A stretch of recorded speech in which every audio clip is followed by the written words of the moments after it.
ലോക്സഭാ തെരഞ്ഞെടുപ്പിനുള്ള ഒരുക്കങ്ങൾ സംബന്ധിച്ച് കർണാടക മുൻ മുഖ്യമന്ത്രിയും ജെ.ഡി.എസ് നേതാവുമായ കുമാരസ്വാമി കഴിഞ്ഞ ദിവസം അമിത്ഷായുമായും ജെ.പി. നദ്ദയുമായും കൂടിക്കാഴ്ചകൾ നടത്തിയിരുന്നു. ചുരുങ്ങിയത് 5 സീറ്റെങ്കിലും തരണമെന്ന് കാലുപിടിച്ച് പറഞ്ഞിട്ടും അമിത്ഷാ പക്ഷേ അത് മൈൻഡ് പോലും ആക്കിയില്ല.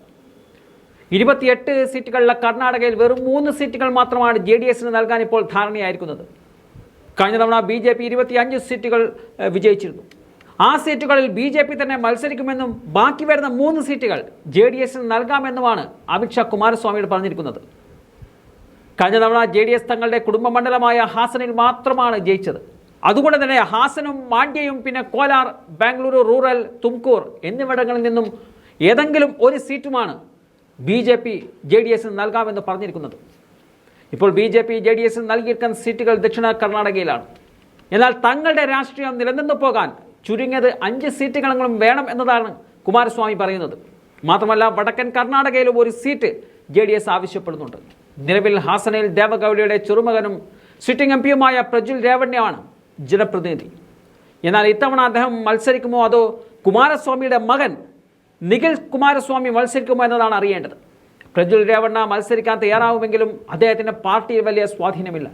അതുകൊണ്ട് തന്നെ അദ്ദേഹത്തെ മാറ്റി അവിടെ കുടുംബത്തിൽ നിന്ന് തന്നെ സ്ഥാനാർത്ഥി എന്ന രീതിയിലായിരിക്കും നിഖിൽ കുമാരസ്വാമി ഒരുപക്ഷെ അവിടെ എത്തിയേക്കുക. കഴിഞ്ഞ തവണ നിഖിൽ കുമാരസ്വാമി മത്സരിച്ചതും മാണ്ഡ്യയിലായിരുന്നു. സിനിമാ താരം സുമലതയോട് പരാജയപ്പെടുകയായിരുന്നു നിഖിൽ. അതുകൊണ്ട് തന്നെ ഇത്തവണ കുമാരസ്വാമി മാണ്ഡ്യയിൽ ചിലപ്പോൾ മത്സരിച്ചേക്കും. ലോക്സഭാ തെരഞ്ഞെടുപ്പിൽ പ്രവർത്തകരുടെ സമ്മർദ്ദമുണ്ട് എന്നതാണ് കുമാരസ്വാമി പറയുന്നത്.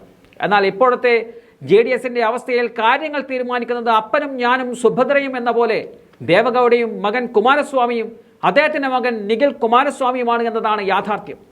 ബാംഗ്ലൂരു റൂറൽ സീറ്റിൽ ഒരുപക്ഷെ ജെ.ഡി.എസ് മത്സരിക്കാൻ തയ്യാറായേക്കില്ല. കോൺഗ്രസിൻ്റെ ഉറച്ച മണ്ഡലമാണ് ബാംഗ്ലൂർ റൂറൽ. ഡി.കെ. ശിവകുമാറിൻ്റെ സഹോദരൻ ഡി.കെ. സുരേഷ് ജയിച്ച മണ്ഡലമാണത്.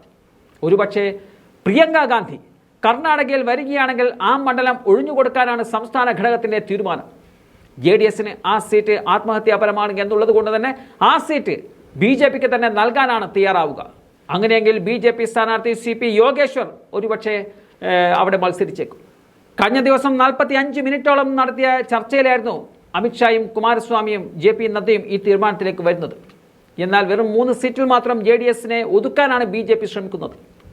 അതും 2 സീറ്റുകൾ ജയസാധ്യത തീരെ ഇല്ലാത്തത്. 5 സീറ്റുകൾ എന്ന അവകാശവാദത്തിൽ ഉറച്ചു നിൽക്കുകയാണ് ജെ.ഡി.എസ്. ബി.ജെ.പി സീറ്റ് കുറക്കാൻ തയ്യാറായില്ലെങ്കിൽ ബി.ജെ.പി പറയുന്നത് കേട്ട് അടിമയെപ്പോലെ നിൽക്കേണ്ട ഗതികേടിലായിരിക്കും രാജ്യത്തിൻ്റെ മുൻ പ്രധാനമന്ത്രിയും അതുപോലെ സംസ്ഥാനത്തിൻ്റെ മുൻ മുഖ്യമന്ത്രിയും.